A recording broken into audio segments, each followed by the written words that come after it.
बघा आपल्याला आज जर्नलचा 11वा प्रॉब्लेम बघायचा आहे.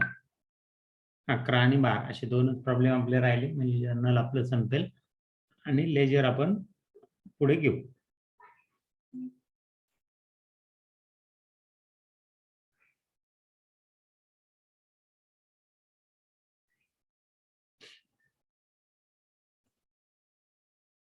बघा जर्नलचा problem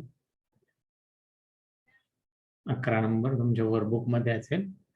Generalize the following transaction in the books of Lite Enterprises, Mahalakshmi Road, Kolhapur. For the financial year 1/4/91 ते 30/3/92 असा आपला फायनान्शियल इयरचा हा जर्नलचा प्रॉब्लेम आहे, तो आपल्याला सोडून घ्यायचा आहे. बघा पहिलीच एंट्री आपली 1/12/91. श्री लिटे कमांस बिझनेस विथ 3 लाख, 3 लाख आणून बिझनेस सुरू केला. पुढे म्हटलं ही open an account with the bank and deposited ₹2 lakh. 3 lakh cash आणली पण त्यातली 2 लाख कुठे गेली, बँकेत डिपॉझिट केली. बघा आता इथं डबल ट्रान्झॅक्शन आहे तसं पाहायला गेलं आणि आपल्याला ते सिंगल एंट्री मध्ये करायचं. कॅपिटल म्हणून 3 लाख आपल्याकडे येतात. पहिलं अकाउंट असणार आहे आपलं कॅपिटल अकाउंट. दिलेल्या ट्रान्झॅक्शन मधून 2 अकाउंट शोधायचे. इथं 3 अकाउंट आपले येणार आहे. पहिला अकाउंट कॅपिटल अकाउंट, कॅपिटल म्हणून कॅश आणली. किती आणली? 3 लाख रुपये कॅपिटल म्हणून कॅश आपल्याकडे आलेली आहे. त्यानंतर त्या 3 लाखापैकी 2 लाख बँकेत भरले, 1 लाख आपल्या हातात राहिली. मग आपल्याकडे कॅश पण राहिली म्हणून एक कॅश अकाउंट येईल आणि एक बँक अकाउंट, असे 2 अकाउंट. कारण की 1 लाख कॅश आहे आणि 2 लाख बँकेमध्ये गेलेले आहेत म्हणून पुढचे जे 2 अकाउंट येतील ते म्हणजे कॅश आणि बँक अकाउंट. बघा बँकेचं अकाउंट 2 लाख बँकेत डिपॉझिट केले आणि तिसरं शेवटचं 1 लाख आपल्याकडे शिल्लक राहतात. 3 लाख टोटल आणले त्यातले 1 लाख आपल्याकडे कॅश शिल्लक राहतात. ठीक आहे, तर आपल्याकडे पैसे येत आहे हे महत्वाचं आहे. 2 प्रकारे पैसे, बँकेत 2 लाख आणि कॅश 1 लाख. जे येतं त्याला डेबिट द्या म्हणून बँकेला आणि कॅशला डेबिट दिले जाणार आणि काय म्हणून येतात ते पैसे? कॅपिटल. आणि कॅपिटल हे आपलं देणं असतं म्हणून पर्सनल अकाउंटच्या नियमानुसार ज्याला द्यायचे, कोणाला काही द्यायचे त्याला आपण क्रेडिट देतो. मग करू एंट्री आपण. 2 डेबिट आहे आपल्याकडे. पहिले बँक अकाउंट डेबिट 2 लाख, बँकेत गेले 2 lakh. Cash account debit 1 lakh, cash account debit 1 lakh. आणि 2 कॅपिटल अकाउंट, कॅपिटलला काय दिलं जाणार? क्रेडिट. काय म्हणून आले 3 लाख? तर कॅपिटल म्हणून. पेइंग कॅपिटल रिसिव्ह असे आपलं नॅरेशन घ्यायचंय. being capital received. आता ह्या एंट्री मध्ये आलेले जे 3 ट्रान्झॅक्शन्स आहेत त्या ट्रान्झॅक्शन पैकी 2 अकाउंट आपल्याला ग्रुप द्यावे लागतील. 2 अकाउंटला, कॅश अकाउंटला तर ग्रुप द्यायची गरज पडत नाही का, तर ते अकाउंट ऑलरेडी तयार होतं. जसंही टॅलीमध्ये आपण कंपनी तयार करतो तसंही ते अकाउंट आपल्याकडे तयार होतं. मग बँकेला आपल्याला ग्रुप द्यायचा, बँकेला ग्रुप येणारे बँक अकाउंट आणि कॅशला ग्रुप असणारे, कोणताही कॅशला ग्रुप असणार नाही आणि कॅपिटलला असणारे कॅपिटल अकाउंट. बघ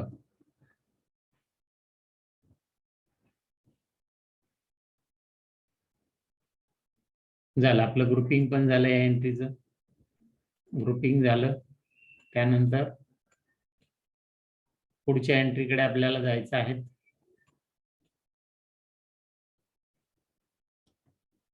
मग पुढची एंट्री आपल्या स्क्रीनवर आहे.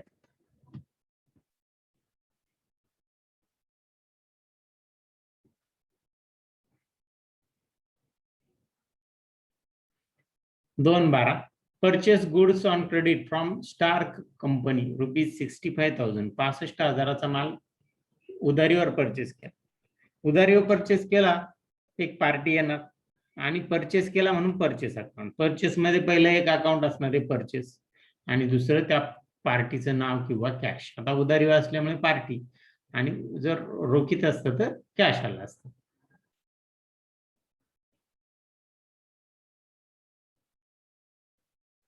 मग परचेस गुड्स, माल परचेस मध्ये आपल्याकडे येतो. परचेस हे रिअल मध्ये येतं. मालाचं अकाउंट हे रिअल असतं, ती आपली ऍसेट असते. जे येतं त्याला डेबिट द्या असं रिअल अकाउंट सांगतं. माल आपल्याकडे येतो म्हणून परचेस अकाउंटला काय देणार आपण? डेबिट देणार. परचेस अकाउंट डेबिट 65,000 आणि क्रेडिट कोणाला येणार? स्टार कंपनीला, कारण की त्याला आपल्याला पैसे देणं असेल. पर्सनल अकाउंट सांगतं ज्या कोणाला काही द्यायचंय त्याला क्रेडिट द्या, म्हणून स्टार कंपनीला credit to star company account 65,000. आणि हे उधारीवर ट्रान्झॅक्शन आहे, त्यामुळे बिंग क्रेडिट परचेसेस असं आपलं नॅरेशन असेल. बिंग क्रेडिट परचेसेस झाली, एंट्री झाली. याच्यामध्ये आलेले जे दोन अकाउंट आहेत त्याला आपल्याला ग्रुपिंग करावं लागेल टॅलीमध्ये एंट्री करण्यासाठी. परचेस अकाउंट, परचेस अकाउंटला काय ग्रुप द्याल सांगा बरं? Purchase account. परचेस अकाउंट, परचेसला परचेस अकाउंट हाच ग्रुप येणार आहे. आणि स्टार कंपनी, स्टार कंपनी व्यक्ती किंवा संस्थांचा अकाउंट आहे, त्याला कोणता ग्रुप द्याल मग? Sundry creditor. सन्ड्री क्रेडिटर, तो आपला क्रेडिटर असतो म्हणून त्याला सन्ड्री क्रेडिटर हा आपण ग्रुप देतोय. बरं, कोणा ज्याच्याकडून आपण उधारीवर माल विकत घेतो तो आपला क्रेडिटर असतो. ज्याला आपण उधारीवर माल विकतो तो आपला डेटर असतो. पुढची एंट्री आपल्याकडे 31/12/91. Purchase machinery ₹50,000 and paid cheque. Cheque paid केला, मशिनरी परचेस केली, ऍसेट परचेस झाली म्हणून एक ऍसेटचा अकाउंट. माल परचेस असेल त्या ठिकाणी परचेस अकाउंट येतं, पण ऍसेट किंवा खर्च परचेस केला जातो एखादी स्टेशनरी किंवा काय, तर त्या केसमध्ये परचेस अकाउंट तिथे येत नाही, लक्षात घ्या. मग पहिला अकाउंट येणार याच्यामध्ये मशिनरी आणि दुसरं चेक पेड केला असल्यामुळे बँकेचं अकाउंट येईल. पेड चेक म्हणजे बँकेतून पैसे गेले म्हणून दोन्ही रिअल आहे, बँक आणि बँकेचा अकाउंट आणि मशिनरी. एक आपल्याकडे येते ते एक आपल्याकडून ऍसेट जाते. मशिनरी आपल्याकडे येते आणि बँकेतून आपल्याकडे पैसे जात आहे. जे येतं त्याला डेबिट, जे जातं त्याला क्रेडिट, म्हणून मशिनरी येते म्हणून मशिनरीला debit. Machinery account debit 50,000, machinery account debit 50,000 to बँकेतून पैसे जातात म्हणून to bank account 50,000 to bank account 50,000. being machinery purchase and payment made by check. Being machinery purchase and payment made by check. आता या transaction मध्ये जे दोन account आलेले आहेत त्यापैकी मशिनरीला आपल्याला ग्रुप द्यायला लागेल. बँक अकाउंट ऑलरेडी वरती येऊन गेले, त्याला आपण ग्रुपिंग केलेलं आहे, त्याला ग्रुप देण्याची गरज नाही. मशिनरीला काय ग्रुप द्याल? Fix asset. फिक्स असेट, ती आपली ऍसेट आहे म्हणून तिला फिक्स ऍसेट असा आपण ग्रुप देतोय. आणि बँकेचं अकाउंट ऑलरेडी याच्या अगोदर येऊन गेले म्हणून त्याला आपण काही ग्रुप देत नाही. बँकेला आपण ऑलरेडी वरती बँक अकाउंट असा ग्रुप दिलेला आहे. बरं, पुढची एंट्री आपल्या समोर आता 1/1/92. Purchase goods for cash ₹28,000. परचेसची एंट्री, मालाच्या परचेसची एंट्री आली का पहिला अकाउंट असणारी परचेस, पहिला अकाउंट परचेस, आणि सेकंड अकाउंट असणारे एक तर पार्टी किंवा सेकंड अकाउंट असणारे पार्टी किंवा कॅश. बरोबर, मग इथं उधारीवर नाहीये म्हणून पार्टीचं नाव येणार नाही म्हणून कॅश अकाउंट इथे येईल. बघा, कॅश. दोन अकाउंट आले, दोन्ही आपले रिअल मध्ये मोडतात. परचेस गुड्स आणि कॅश दोन्ही रिअल आहे, एक येणार आहे तर एक जाणार आहे. परचेस मध्ये माल आपल्याकडे येतो म्हणून मालाला डेबिट आणि कॅश आपल्याकडून जाते म्हणून कॅशला क्रेडिट. मग करू एंट्री आपण. Purchase account debit 28,000, purchase account debit 28,000 to cash account 28,000 to cash account 28,000. being cash purchases, being cash purchases. बघ, कॅश परचेस झालेली, कॅश परचेस केलेलं आपण, बिंग कॅश परचेसेस आपण असं नॅरेशन तिथे लिहिलं. आता या ठिकाणी परचेस अकाउंट आणि कॅश अकाउंट या अगोदर दोन्ही अकाउंट आपल्याकडे येऊन गेलेले आहेत, त्यामुळे त्या दोन्हींना आपल्याला ग्रुप देण्याची गरज नाही. ऑलरेडी एकदा ग्रुप दिलेला आहे. एका ट्रान्झॅक्शन, एका प्रॉब्लेम मध्ये एकदाच ग्रुप त्याला द्यायचे, डबल अकाउंट आपल्याला तयार करायचं नसतं. झाली, ही पण आपली एंट्री पूर्ण झाली. पुढच्या एंट्रीकडे आपण जातोय. पुढची एंट्री आहे सोल्ड गुड्स फॉर कॅश ₹80,000. आता इथं जसं परचेस गुड्स कॅश मध्ये होता तसंच विक्री केली, कॅश मध्येच विक्री झाली आहे. माल गेला, सेल झालं का सेलच्या एंट्री मध्ये सोल्ड सेल्स अकाउंट एक येणार, सोल्ड गुड्स म्हणजे सेल्स अकाउंट, आणि दुसरा अकाउंट एक तर पार्टी किंवा कॅश. मी इथं रोखीते म्हणून कॅश. बघा, रोखीते म्हटल्यावर कॅश. दोन्ही रिअल आहे, एक आपल्याकडे येणार आहे, एक जाणार आहे. जेव्हा माल विकला जातो तेव्हा माल आपल्याकडून जातो म्हणून सेल्सला क्रेडिट, आणि कॅश आपल्याकडे येते म्हणून कॅशला डेबिट. म्हणून करा entry cash account debit 80,000, cash account debit 80,000 to sales account, to sales account 80,000, to sales account 80,000 being cash sales, being cash sales, being cash sales. आता या ठिकाणी आपल्याला कॅश अकाउंट ऑलरेडी तयार असतं म्हणून त्याला मला ग्रुप द्यायची गरज नाही. सेल्स पण ऑलरेडी वरती आलेला आहे म्हणून सेल्सला पण आपल्याला ग्रुप द्यायची गरज नाहीये. दोन्हींना इथं ग्रुपिंग करायचं नाही आपल्याला. ठीक आहे, जाऊ पुढच्या एंट्रीकडे. पुढची एंट्री तुमच्या स्क्रीनवर आहे, 31/1/1991. Sold goods on credit to Mate rupees,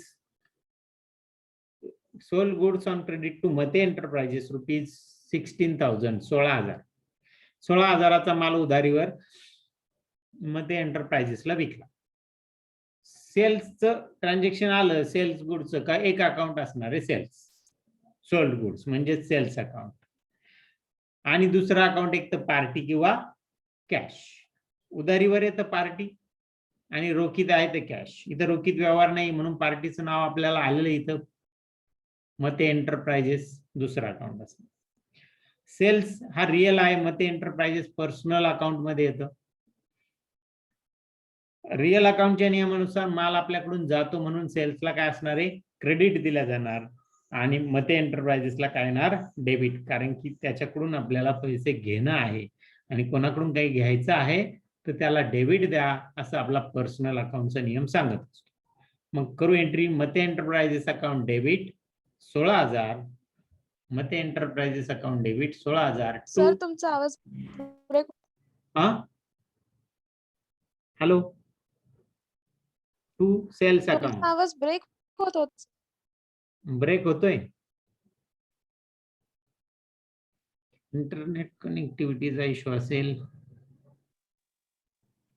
इथं ते इंटरनेट कनेक्टिव्हिटी व्यवस्थित आहे, तुमच्याकडे इंटरनेट कनेक्टिव्हिटी थोडीफार कमी असेल त्यामुळे थोडासा फरक पडत असेल. बघा नॅरेशन याचं, Mate enterprises account debit to sales account अशी आपली एंट्री झाली आहे. नॅरेशन येईल त्याचं, क्रेडिट सेल्स आहे म्हणून being credit sales, being credit cells.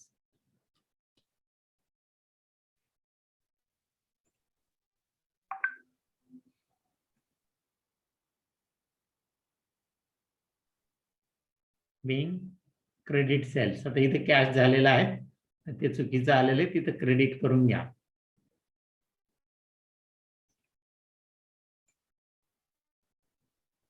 हे क्रेडिट सेल्स आहे.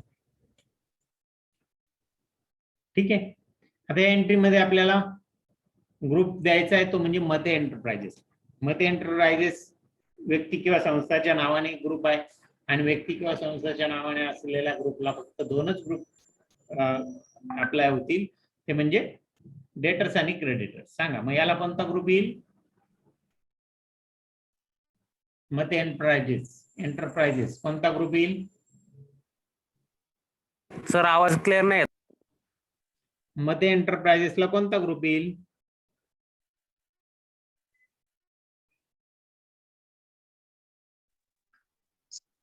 येतोय का आवाज? हॅलो,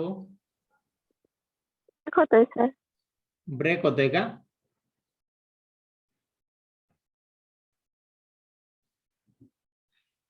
बघा, मध्ये एंटरप्राइजेस त्याला आपल्याला ग्रुप येणार आहे सन्ड्री डेटर्स आणि सेल्स अकाउंटला आपल्याला ग्रुप देण्याची गरज नाहीये. सेल्सला ग्रुप द्यायची गरज नाही.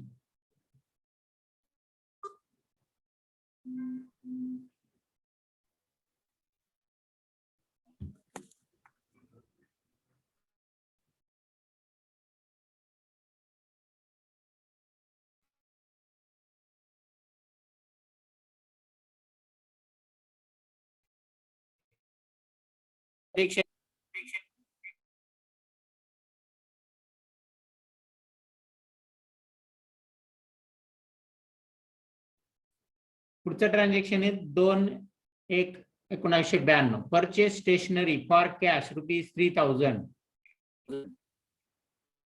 3000 रुपयाची स्टेशनरी आपण काय केली? परचेस केली. आणि कशी केली? कॅश मध्ये. कोणताही खर्च आपण करतो तो कॅश मध्येच असतो. एक तर बँकेतून पैसे जातात किंवा रोखीत आपण केलेला असतो. मग स्टेशनरी हा आपला खर्च आहे आणि एक खर्चाचा अकाउंट इथे येणार.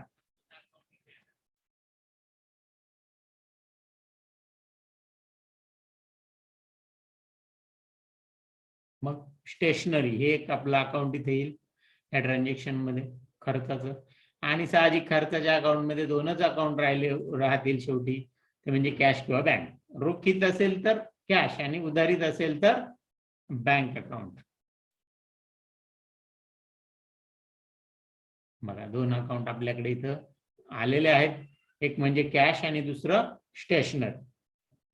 बरोबर. स्टेशनरी हा आपला खर्च आहे आणि खर्चाला नॉमिनल अकाउंट आहे. नॉमिनल अकाउंट सांगतं का खर्च झाला तर डेबिट द्या, खर्च झाला तर डेबिट द्या. म्हणून स्टेशनरीला आपण काय देणार? डेबिट. द्या stationery debit. Stationery account debit 3000. आणि दुसरं कॅश अकाउंट आहे. कॅश येतं रिअल मध्ये. रिअल अकाउंट सांगतं जे जातं त्याला क्रेडिट द्या. कॅश आपल्याकडून जाते, खर्च करतो आपण, म्हणून to cash account 3000. To cash account 3000. being stationery purchase. Narration is being stationery purchase. being stationery purchase. आता या ठिकाणी जे दोन अकाउंट आपल्याकडे आलेले आहेत त्यापैकी स्टेशनरीला आपल्याला ग्रुप द्यावा लागेल आणि स्टेशनरीला ग्रुप आहे आपला इनडायरेक्ट एक्सपेन्सेस. तो आपला खर्च आहे म्हणून त्याला इनडायरेक्ट एक्सपेन्सेस ग्रुप येतोय. आणि कॅशला आपल्याला ग्रुप देण्याची गरज नाही कारण की कॅश ऑलरेडी तयार असतं, त्यामुळे त्याला आपण ग्रुप देत नाही. पुढची एंट्री आपल्याकडे 2/2/92. Paid insurance premium ₹2500. Paid insurance premium ₹2500. Insurance काढलेला आहे त्याचा प्रीमियम आपण पेड करतो. मग एक अकाउंट आपलं येणार आहे खर्चाच. तो खर्च आपला एक कॅश आणि दुसरं इन्शुरन्स प्रीमियम. असे दोन अकाउंट आपले इथे येत आहे.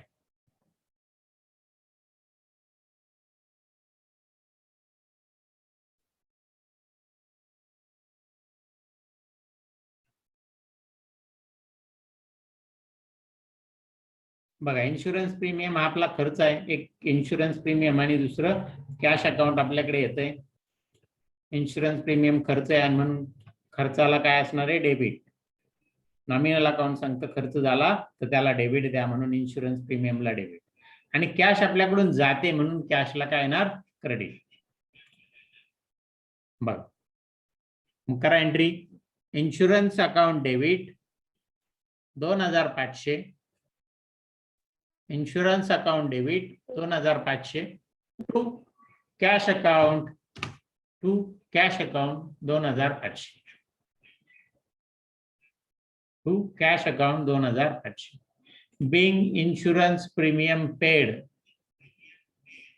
being insurance premium paid.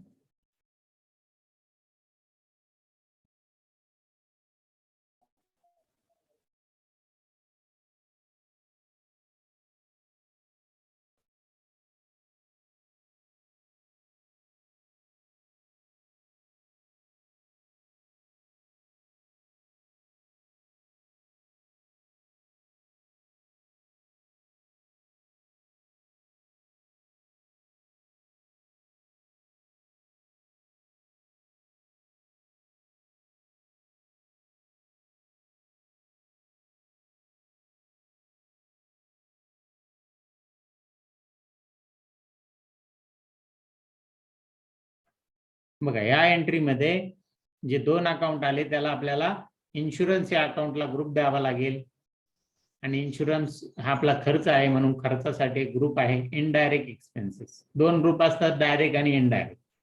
उत्पादनाशी संबंधित असेल तो डायरेक्ट आणि उत्पादनाशी संबंधित नसेल तो इनडायरेक्ट.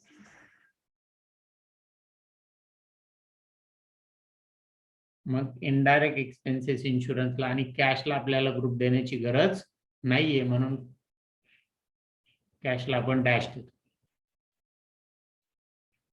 पुढच्या एंट्रीकडे जाऊ. पुढची entry 2,292. Sold goods for cash ₹70,000. Sold goods for cash ₹70,000 and deposited the same amount into bank account. आपण कॅश मध्ये सेल्स केला पण सेम डे आपण ती बँकेत डिपॉझिट केली. आता ही कॅश बँकेत गेलेली म्हणून कॅश आपल्याकडे नाही आली, बँकेत गेली. बँकेत गेली म्हणून एक अकाउंट असणार आहे बँक आणि पहिलं सेल्स. सेल्स मध्ये तर पहिलं सेल्स येणारच आणि दुसरं असणार आहे बँक अकाउंट.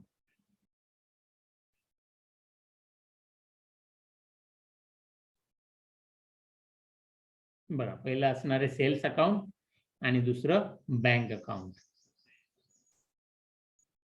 सेल्स मध्ये माल आपल्याकडून जातो म्हणून मालाला क्रेडिट, सेल्सला क्रेडिट येईल आणि बँकेत पैसे जात आहे म्हणून बँकेला डेबिट. मग करू entry. Bank account debit 70,000 to sales account 70,000 being cash sales. इथं कॅश सेल्स झालेला आहे सरळ, फक्त ते पैसे बँकेत आपण टाकलेले म्हणून आपण बँकेला क्रेडिट. ह्या एंट्री मध्ये आलेले दोन्ही अकाउंट ऑलरेडी ग्रुपिंग झालेले आहे, ग्रुप दिलेला आहे त्यामुळे त्याला कोणताही ग्रुप आपण देत नाहीत.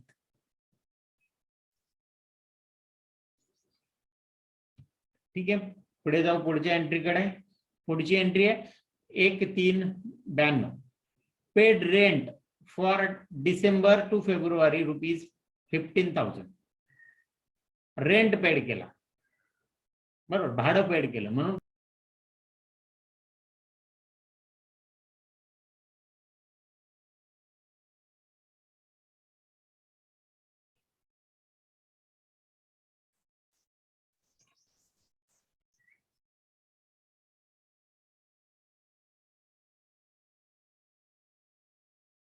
बघा रेंट पेड केला. पुढची एंट्री 1,3ची.